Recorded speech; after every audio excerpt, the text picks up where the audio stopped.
Nu, čau, draugi, man šodien ir dzimšanas diena. Eita nost, es jau palieku vecs. Paskaties, kāds mans smuks, garšīgs dzimšanas dienas pārsteigums. Gribat redzēt, kā es viņu testēju? Tūlītās nogaršosim. Nu, ko jau visiem. Postīsimies cīsiņu, pagaršosim, kas viņš garšīgs.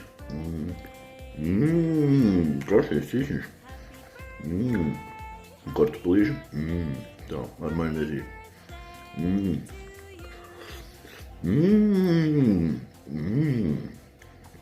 Kas var būt labāks par šo? Vai labais?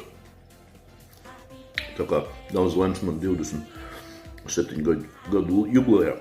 Un skaldrūk bija pīsiņš vēlāk, kad tiekamies strīmā. Let's go. Uzspiežam laiciņu arī. Turās, jā. Visiem jauku šo 3. adventi. Pag jānovelk līdz